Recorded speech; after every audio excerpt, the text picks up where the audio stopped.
I will argue that even if you accept that everything she did was fraudulent, and I do not think that was the case, but even if you accept that, her influence was extremely important. That's one of the reasons why I have been interested in her for a long time. Everything she did influenced a lot of researchers to develop theories, to develop methodology, and that affected psychical research. Keep watching to learn more. Book 4 in the new Thinking Aloud dialogue series is Charles T. Tart, 70 Years of Exploring Consciousness and Parapsychology, now available on Amazon. New Thinking Aloud is presented by the California Institute for Human Science, a fully accredited university offering distant learning graduate degrees that focus on mind, body, and spirit. The topics that we cover here. We are particularly excited to announce new degrees emphasizing parapsychology and the paranormal. Visit their website at cihs.edu. You can now download all 8 copies of the New Thinking Aloud magazine for free, or order beautiful printed copies. Go to newthinkingaloud.org.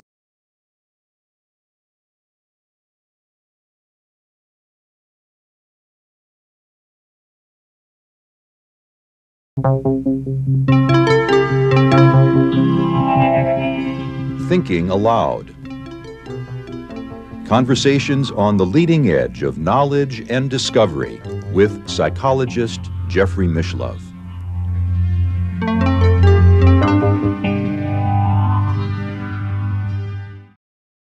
Hello and welcome. I'm Jeffrey Mishlove. Today we'll be exploring the life and career of Eusapia Palladino, one of the most powerful physical mediums of the late 19th, early 20th century, and certainly one of the most controversial figures in the history of psychical research. My guest is Dr. Carlos Alvarado. He is the author of Charles Richet, a Nobel Prize-winning scientist's exploration of psychic phenomena.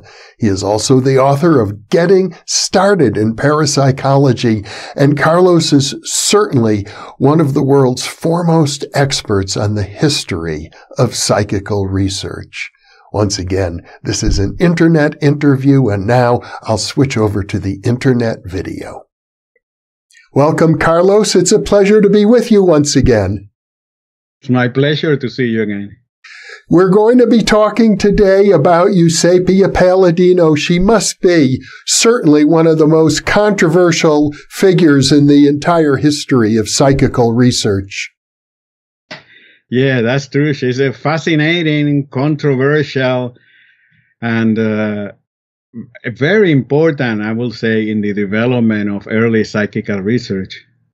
Well, it's interesting that you say important, because I know that there are some skeptics who have written and who loudly proclaim she was caught cheating, therefore anything she does is completely irrelevant, and the psychical researchers who investigated her over a 20-year period were wasting their time and making fools of themselves. Well, I will not agree with that for several reasons. For once, I think those psychical researchers knew very well what they were doing.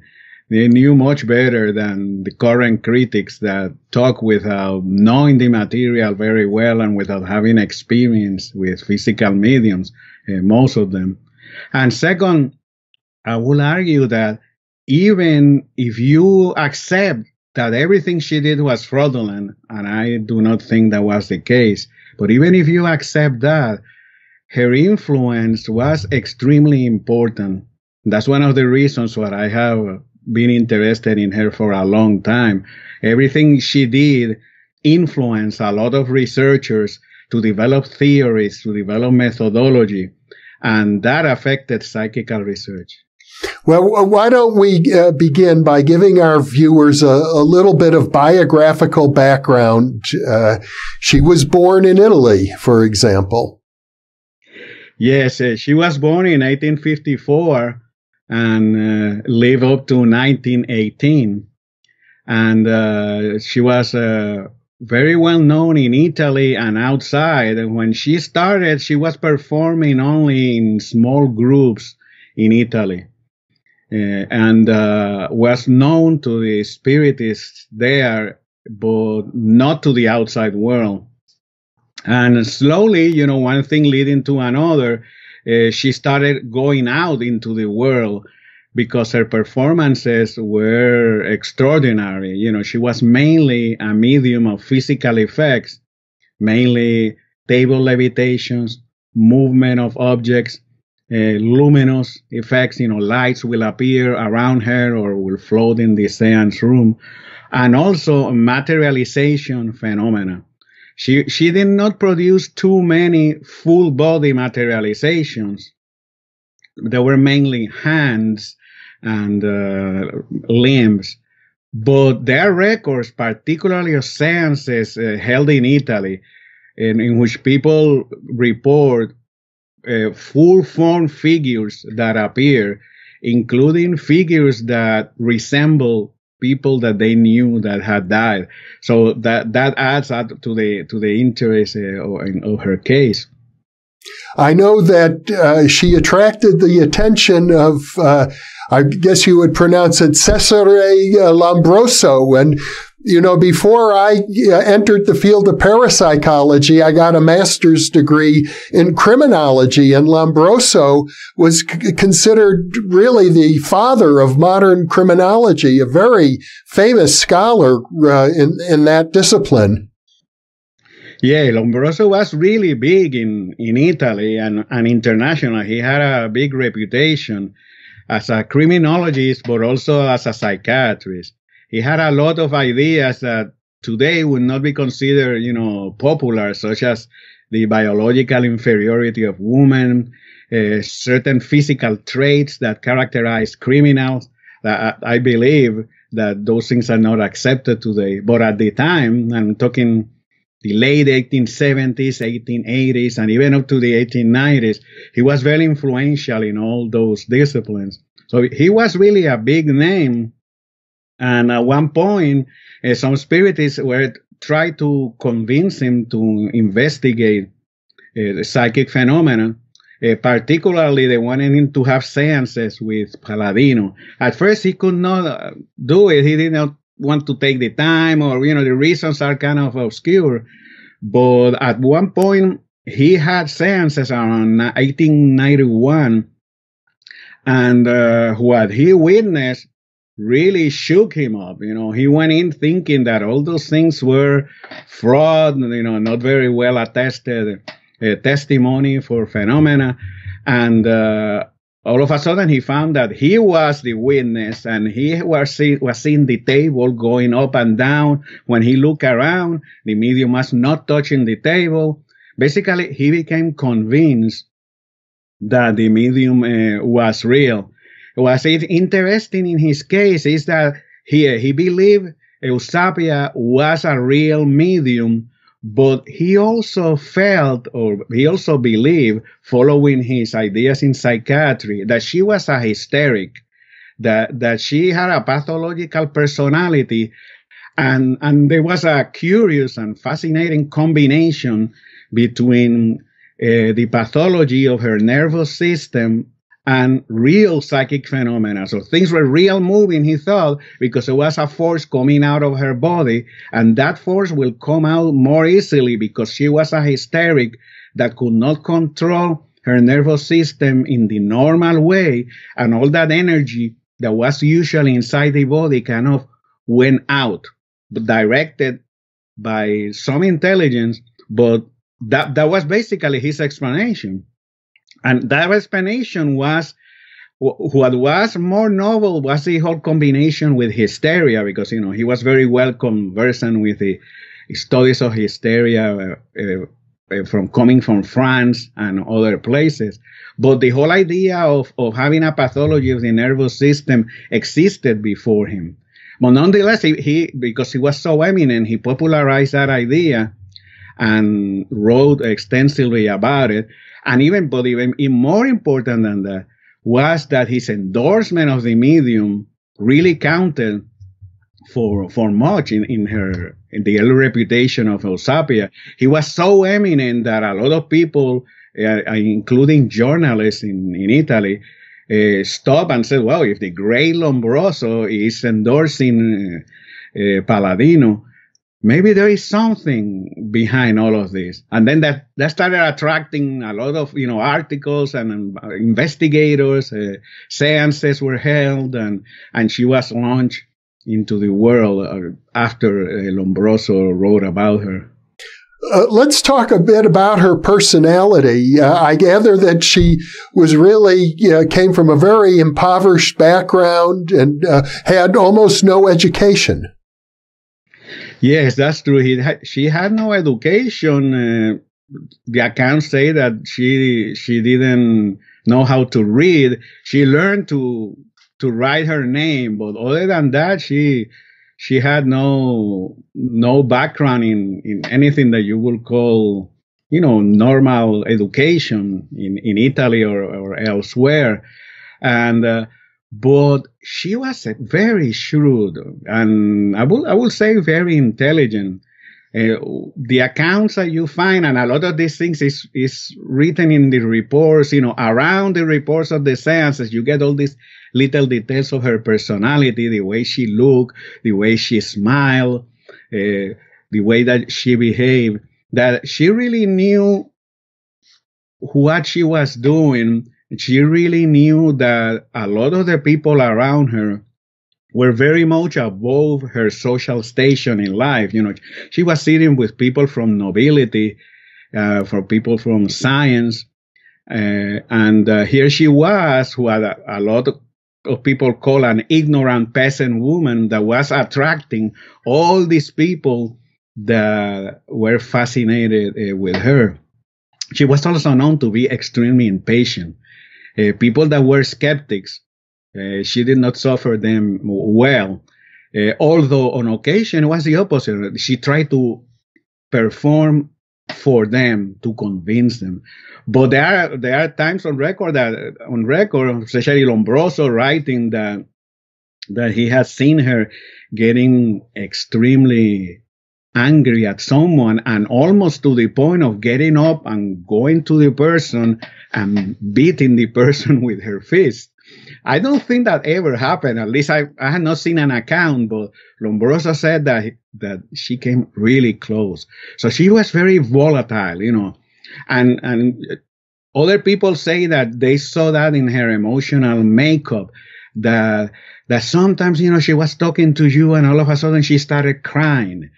Because she was talking about a poor orphan child that she knew, and she was moved really easily. So she combined all these things. At the same time, there was her propensity to commit fraud. A lot of her investigators, especially those that knew more about trickery, basically knew that she was committing trickery during the seances. Usually they were sitting on a table and people were controlling her. She had both hands controlled by someone, one hand on one side, one hand on the other. They were holding her, the hands on the table. But there were people like, for example, here at Carrington, that was a British researcher that lived mainly in the United States. And he wrote a textbook about psychic fraud with mediums. And he said he saw her on one occasion, on one of many, that she released one of her hands from control and basically moved her hand out, grabbed the curtain that was close by, and basically pulled the curtain. And of course, in semi-darkness, for some people will see, oh, the curtain moved. This is great. But it was her doing that. She will do things like that, or when she will liberate one of her hands, she will go and will, in the darkness, touch someone in the face, or tap them, or hit the table to make a sound. Simple tricks like that. But people like Carrington and many others were very careful to say, yeah, we have seen those things happening, and but we have control for those things. First, most of them said, we have seen physical effects taking place at a distance. So there is a very interesting account of Lombroso saying how he saw a piece of furniture from the other side of the room slowly coming in kind of in little jumps and approach the seance table. And here he was looking at that, having the medium in front of him and seeing that piece of furniture coming from the other side. That's one of those examples that the type of fraud that she committed, could not really explain what happened. And there were many other accounts and many other seances where they were very careful to control for those things. And nonetheless, most of the people, not all, but I will say over 95% of those that had many seances with her became convinced that there was real phenomena in the seances. And it was a question of giving her an opportunity to get into the seance, get into the mood. And the mood was very important because they had really to be very nice to her. That was also part of her personality. She loved to be given importance, to be treated respectfully, especially from people that were very eminent. And a lot of those people had money, a lot of money, so they will give her jewels.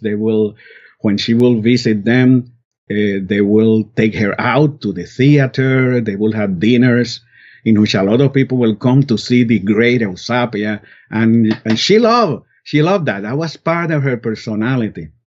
And they believed that was extremely important for her to be happy, for her to be satisfied from the way she has been treated.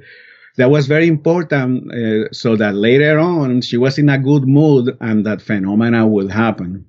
I understand one of the characteristics, even though she wasn't necessarily a very beautiful woman, she seemed to be very seductive, and critics often accuse the researchers who endorsed her of having sexual affairs with her.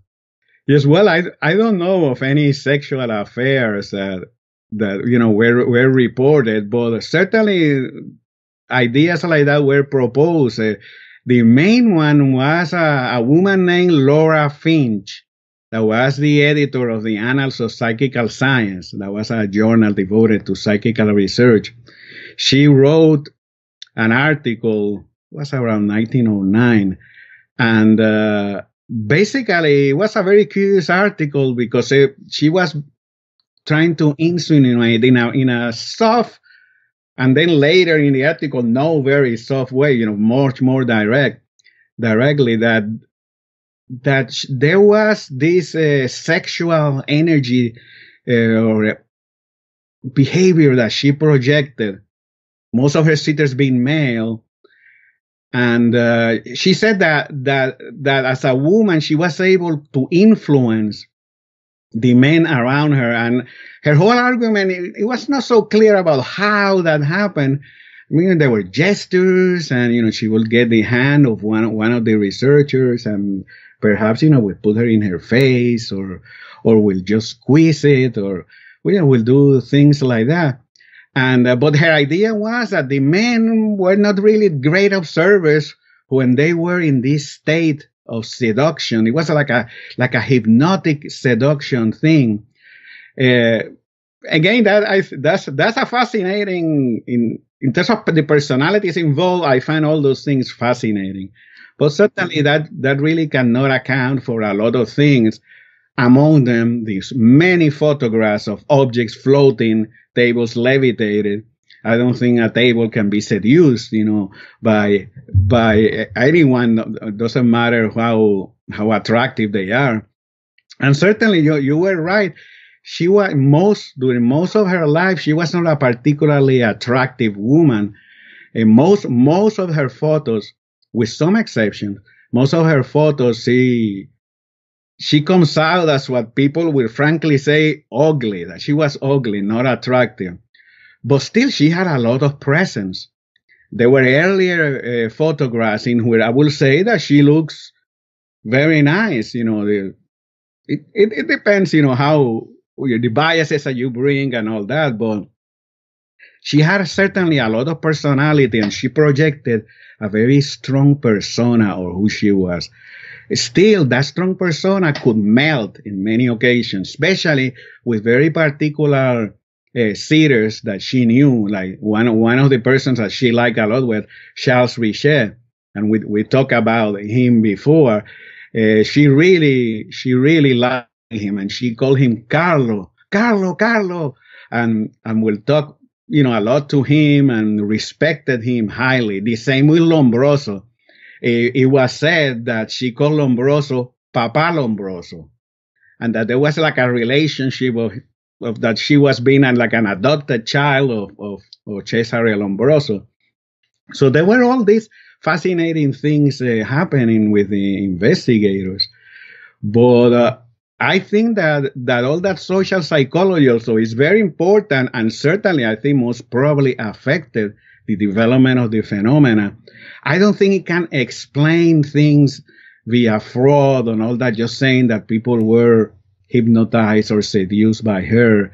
I think that when you read the accounts and the different people that were there and the different seances, the different conditions, I think explanations like that really do not fit the facts.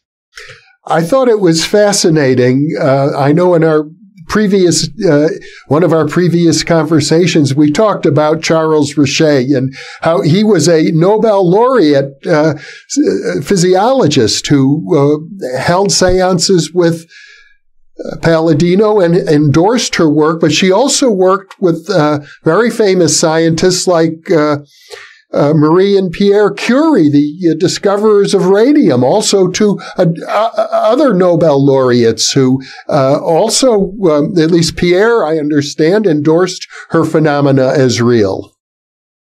Yeah, I think both Pierre and Marie really believed that the phenomena were real. And just before Pierre died, he died in an accident in Paris. And just before he died, he was developing ideas about how to test the power behind these events. At that time, almost everyone believed that to explain the phenomena that she produced, materializations, movement of objects, there had to be some type of force coming out of the body of the medium. And people speculated in different ways about the force. That was Lombroso's idea. That was the idea of almost everyone that studied her in detail talk about that force. They call it nervous force, vital force.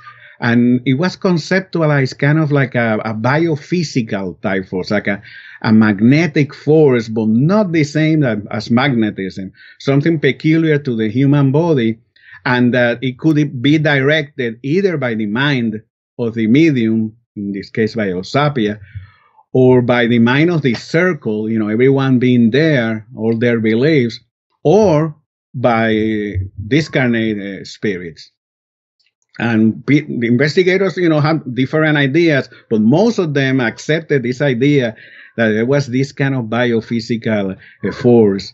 And Pierre Curie was very interested in testing that idea, and supposedly in correspondence that I have not seen, he had ideas about what to do with it and how to move forward. And it's a shame that he did not have the opportunity, of doing something further. But many others work with that concept with hers. A very important figure in Italy was Enrico Morselli. Morselli was a psychiatrist that was also like Lombroso, perhaps a little less famous, but very well regarded in Italy.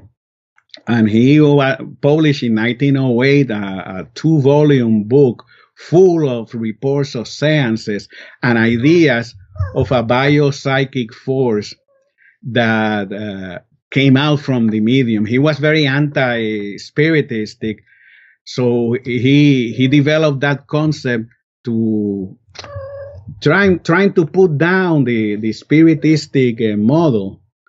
And he was very influential among theoreticians, and he was also a friend of Eusapia and observed her from the point of view of her medical makeup. He says a lot of things about her nervous system, about how she had developed at some point diabetes in her life, and supposedly that caused her death later on in 1918. So, there is so much information about her, a lot of it in sources that are in French and in Italian. They're not cited so often in the English language literature about her. So that's one of the reasons why I think there is still so much about her mediumship that needs to be explored and needs to be brought into the English language. I should mention, in case some of our viewers get curious, I think you have a cat who just crossed in front of the camera. Yes, I have a cat. I'm trying to keep her out. She's not a mischievous spirit. No, it's not. It's not one of Eusapia's materializations.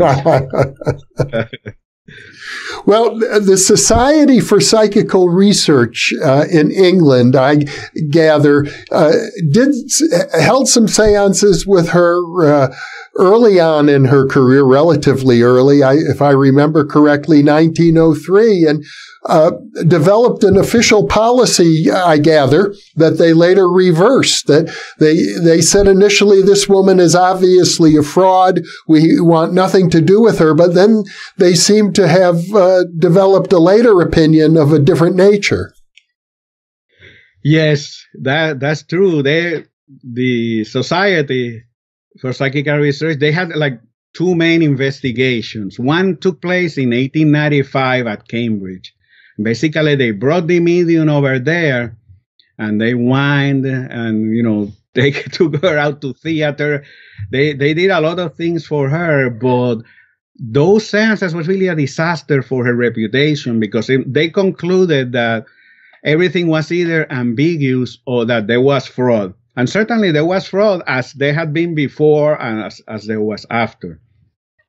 The SPR, being so prestigious, affected the reputation of the medium, and there were many controversies with the European researchers, many of which argue that the SPR investigation really did not consider that the medium was not a physical instrument, that the medium was a human being and needed to be treated as such. And it was not only a question of sit there, let's produce the phenomena, let's hold your hands, and that's it. That they had to have a more subtle approach, a more sensitive approach to her psychology. And it has been argued by many, by Richet, by Ochorovic, which was a Polish researcher that wrote a whole article criticizing the SPR investigation, making arguments of that sort. But the fact remains that the Cambridge investigation at that time, 1895, really put the mediumship down and affected her reputation all around. The policy came out, and they were saying, we are going to avoid mediums that have a reputation of fraud. I mean, they had done similar things before with much earlier mediums from the 1880s that they thought were suspicious. They decided we're not going to deal with them. But with Palladino, it was a more obvious, more outspoken position. Much later, well, not much later, a few years later, in 1908, they formed a commission that was formed of Everard Fielding, William Bagley, and Herbert Carrington, the well-known researcher, to investigate her again. Because, there had been so much criticism of the investigation before, and these guys were very well qualified. All of them knew a lot about trickery, about mediumistic fraud, and they went to Naples, rented some rooms in a hotel, and decided to have a series of seances that in many ways reverse the position of the SPR. The investigators at first were very skeptical. Carrington was very skeptical. He had written before about the medium, thinking that she was not real at all. And nonetheless, all of them observed phenomena under their own conditions that they said this was amazing. These things are real. And they said so in the report that came out in 1909, in one of the proceedings of the society.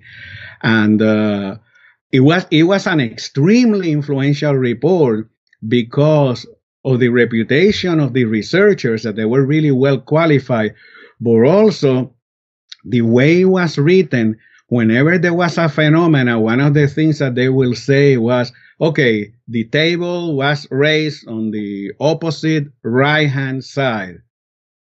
What is the control? And then the guy that was holding the left leg or the hand, or they will say, I was holding her, I'm sure I had her under control. Carrington or Fielding will say, I can say the same from the other side. It could not have been her. And so, they documented so many things under very specific conditions that at the end they had to say, after a few seances, our skepticism vanished because of our experience. And certainly not everyone accepted those results. In modern times, there have been criticisms of the report, unconvincing in my opinion, but that's basically what happened. And one of the problems in dealing with these things is that these phenomena are considered by so many people to be so incredible that anything that you can say to put them down in the minds of some is enough to erase the best evidence that can be recorded. Even if there were people there in full light and they will all see the thing moving and all that with nothing around, something extremely clear with photographs, even that can be debunked when you say, oh, come on, you really believe that tables can float? And it's very easy to ridicule stuff like that. And when you talk about hands that will appear and touch people, that applies even more. But that's one of the lessons I think cases like this bring to mind, that there are many things that are incredible that may even sound absurd, but nonetheless they happen. And it's just our lack of knowledge to explain them that makes them so incredible. And that's what a lot of people will say. Richet was one of them, say that he will say, yeah, I know it's absurd, but nonetheless, it's true. I saw it, I witnessed it. And there were so many researchers that found results with her, not only close to in the table, some of them had instruments that were affected, balances, balances not used normally to weigh things like letters or other things. She was able to affect them, and she was able to turn switches on and off. There were switches that they will have a switch that if you will turn it on one side, a light will come on. And in some seances, the switch was going click, click, back and forth, and the light was coming on and off, coming on and off. And the guy was looking at it, and there was nothing close to the switch. And nonetheless, the thing was happening. So I think when you see all the evidence in the best reports coming in, it's very difficult to reject the whole thing, even at the face of how incredible and astounding the phenomena looks.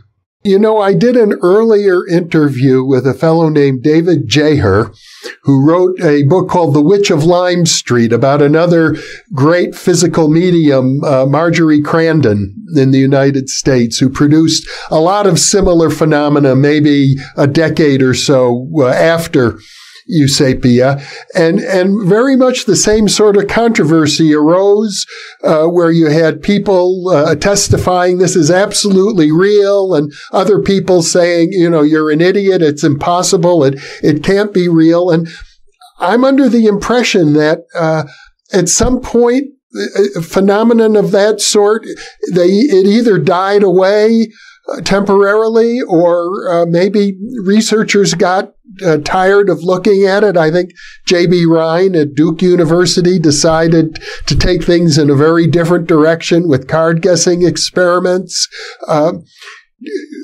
What do you think happened in terms of the era of great physical mediums? Yeah, that's a good question, and it's something that we all wonder. I think on one hand, there is the thing that times change and certain phenomena kind of go away for reasons that seem to be more social and cultural. For example, the classic era of hysteria that Charcot studied in France, a lot of the observations of Charcot and his followers, a lot of people at the time and later were claiming that was kind of created by the psychological and social environment of the times. And I think certainly physical mediumship in a way is kind of similar. The times have changed. The support, even inside spiritualism, for that type of phenomena it changed. It was not the same as it was before. Before mediums were more encouraged, were more trained to produce those phenomena. I think those things also changed, and there were less and less mediums to produce physical phenomena. But at the same time, the skepticism, the situation became very difficult for a lot of the mediums. Certainly, there was a lot of controversy in newspapers, in the public eye. It didn't stay only in the parapsychology publications. So, being a physical medium, I will assume, was difficult and was not a prestigious profession for some of them. So I think it's a combination of a lot of those events, including also the fact that I think psychical researchers themselves changed. A lot of them did not want, at the time, basically, I'm talking more about the 1920s and getting into the 30s, did not want to be associated with this controversial phenomena. And I think that's a situation that happens now. A lot of people, I remember someone telling me that he did not want to go or participate in some of these investigations in recent times. Some claims that he said, he had been invited to witness, because he says that's professional suicide. If I go in and I endorse these things, my own colleagues will put me down. It will be so difficult to support this. So I think part of that is that we are not willing or have a lot of difficulty in supporting this type of macro phenomena, especially materialization phenomena that have a history of fraud and are so incredible looking. So to make short this long reply, I think it's a combination of events. The investigators, the social cultural factors, and when you put that together, it certainly has caused this type of phenomena to be much less reported. There are still places where these things are reported, and there are cases of materializations, reported in the 30s, in the 40s, in the 50s. There are many cases from Brazil and other countries, but it's not what it used to be. There used to be a lot of physical mediums, and a lot of the main researchers, like Lombroso, like Fielding, and all the others, Richet, they were going after those cases to investigate. We don't see that now. I think most parapsychologists have changed their agenda for whatever reason. I know I had some experience with Uri Geller. People don't call him a physical medium. They call him maybe a psychokinetic subject or something along those lines. And of course, the context is completely different. But again, he's producing physical phenomenon and surrounded by just an incredible amount of controversy. Yes. That's true. It's very similar. The Geller controversy, I think, was similar to the Palladino controversy in the old days. And we forget now about Palladino, but in her days, you will find the newspapers were full of stories. Once I went into the microfilm section of a library, and I was determined to get all the coverage about Palladino published in the New York Times. Because when Palladino came to New York City, and she held seances between 1909 and 1910. And I knew there was a lot of material there. And sure enough, I sat in and I spent a few hours making photocopies. I still have those copies that I carry with me wherever I go. And the public was hearing about that. And that was only one newspaper in New York. There were many papers in New York. There were also Italian language newspapers in New York, not to mention the French, Italian papers, from Europe, from other places. These things were really going out of psychical research circles. The world, at least the people that will read the news, knew who Eusapia Palladino was. And the thing was really, all the controversies were out there. And as always, the issue of fraud was very popular with journalists. That happened with the New York Seances. There was a lot of discussions of accusations of fraud and the like, because that sells papers. That's more sensational. It brings people into the matter than just simply saying, oh yeah, phenomena happen and how interesting. That doesn't make for good news.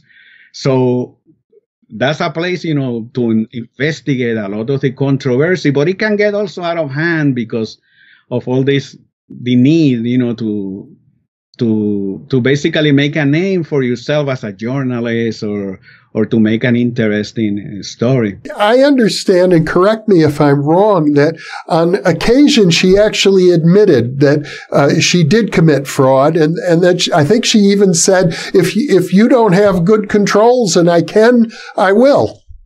She admitted it.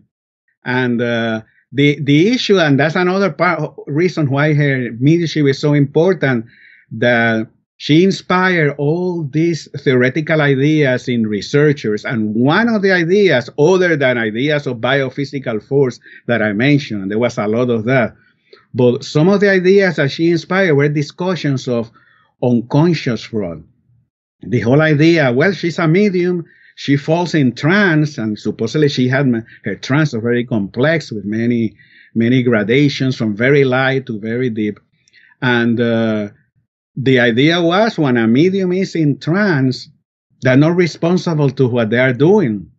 This person that I mentioned before, Julian Ochorovic, he wrote an article, he published it in 1896, the one that was criticizing the Cambridge sittings, but a lot of the article is to support this idea of unconscious fraud.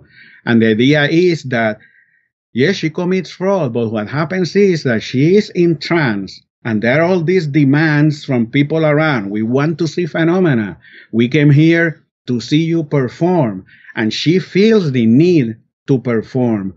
But in many moments, her organism is not willing to release the energy that is necessary for the tables to move or other things to happen. So in her mind, what she does is that she fraudulently produces phenomena. And what this guy was arguing in his article is that when she will reach with her hand and just knock on the table or do whatever with her own limb, in her mind, she was doing real telekinesis. But she could not put a difference. It was her organism was using her body to accomplish what needed to be done. Some of the times it was really the force going out, so it was a paranormal event. But other times, for her, it was the same. It was just the hand or her legs or in some other way. There are a few instances where it seems that the fraud that she committed was not that unconscious. There were things that she may have planned and may have done on purpose.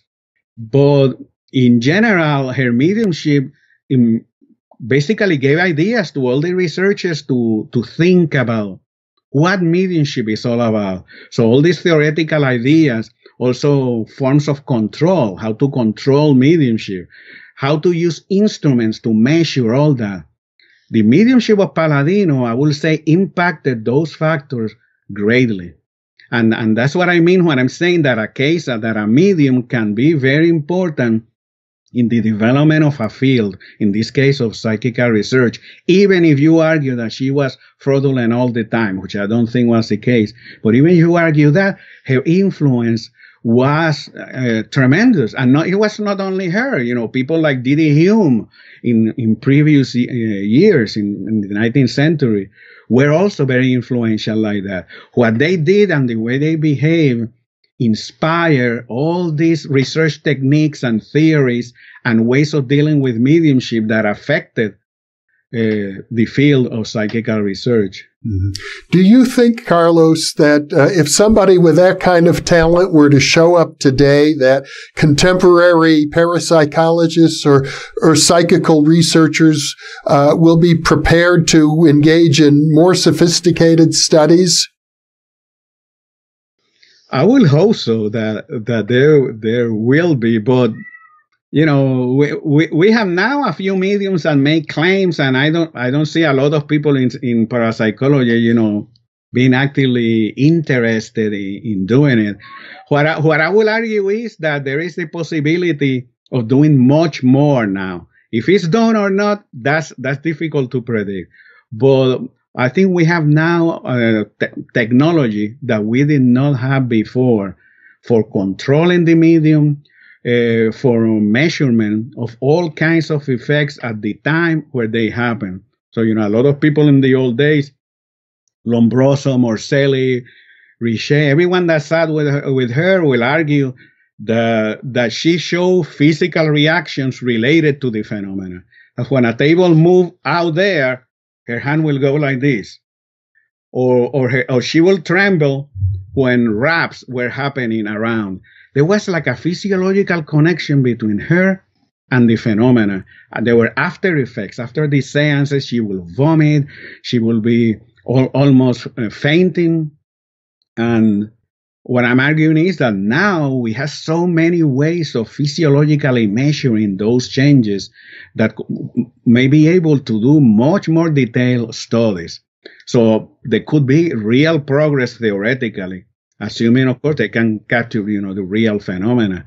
If it will happen or not, as you are asking, is hard to say. I would like to say yes, that it will happen, but we have to see, a lot of researchers, especially those that are university-based, have limitations in terms of things that they can do, in terms of the resources that they have, in terms of their reputation, as I mentioned before. So it's hard to predict all those things. And the issue of resources, I want to go back at that, is very important, because in the days of Palladino, if you notice, a lot of the people that have seances with her, not everyone, but people like Aksakov, like Charles Richet, Lombroso, were people of monetary means.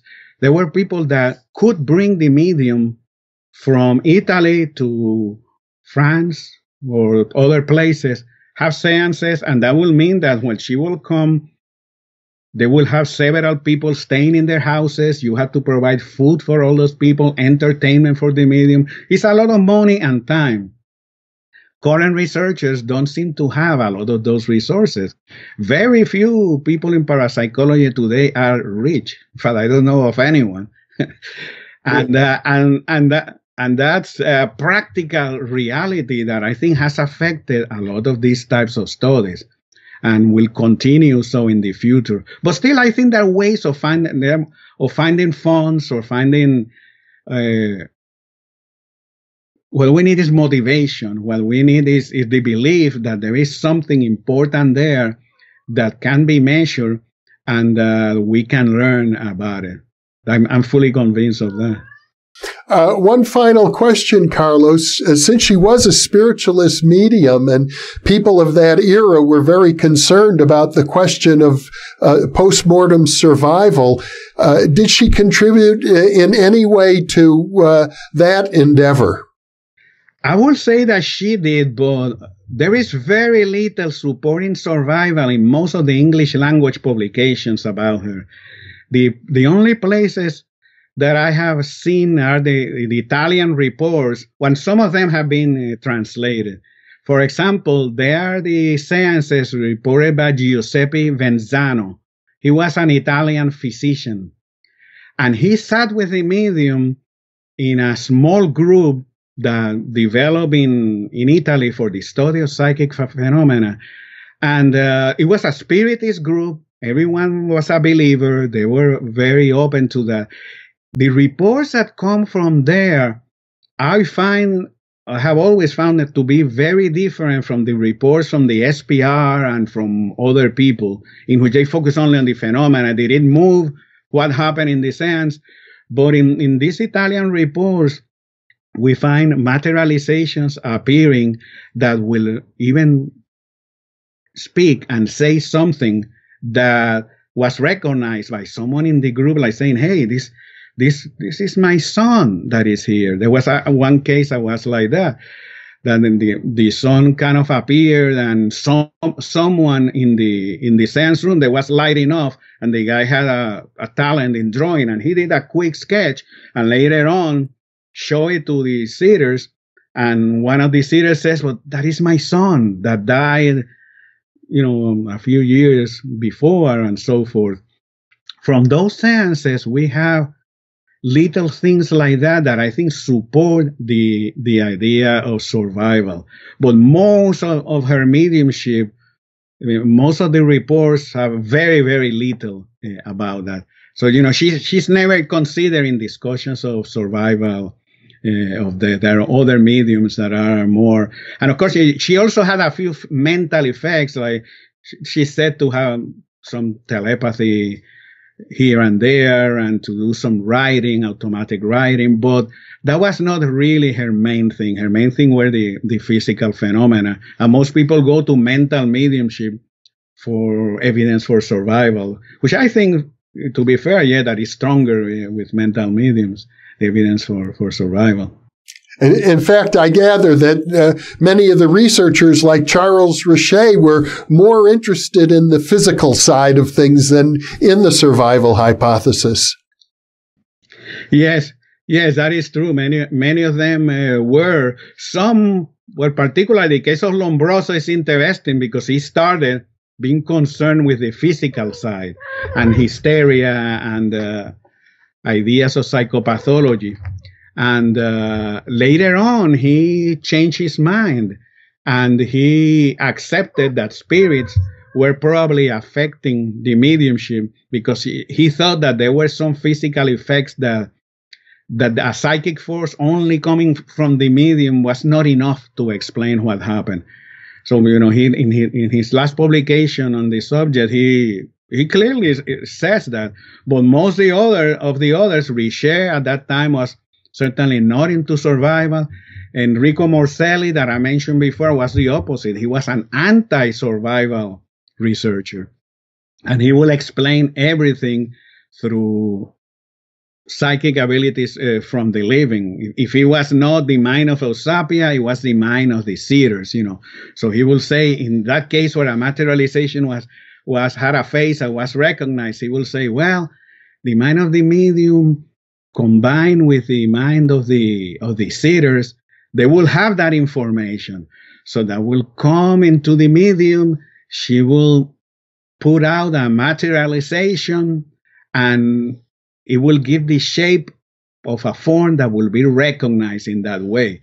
And that's in the whole materialization literature. They talk about the idea of idioplasty. And that's the idea of putting an idea out there in form, giving form to an idea. Again, we are sculpting something. That's exactly what you're doing, but in a paranormal way. This energy goes out, and the idea guides it and gives the features of that are in your idea, in your mind, of a person, into the form that gets materialized. And ideas like that, get moved from one side to the other. Spiritists will argue, no, the spirits are the ones that provide the idea, provide the identity. And the arguments goes back and forth, as it still happens today in the survival issue. Mm-hmm. Well, Carlos Alvarado, once again, a fascinating discussion. I really appreciate your sensitivity to the nuances and the complexities of this research, and your historical perspective that it's so important that we don't lose the knowledge that was gained 100 years ago. We need to bring it forward, because who knows if something very similar will manifest itself next year. That is true. I guess if we're prepared, we can recognize the importance, make the connections, and try to move forward. Well, you're doing a very important work, I think, in keeping these events alive in the memories of researchers today and in the memories of our viewers. So thank you so much for being with me, Carlos. My pleasure. Thank you.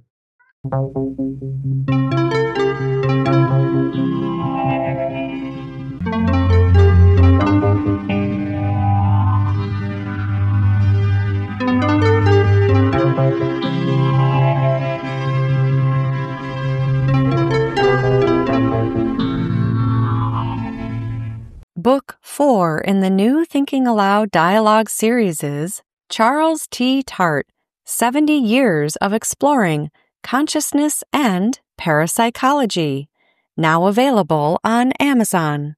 New Thinking Aloud is presented by the California Institute for Human Science, a fully accredited university offering distant learning graduate degrees that focus on mind, body, and spirit.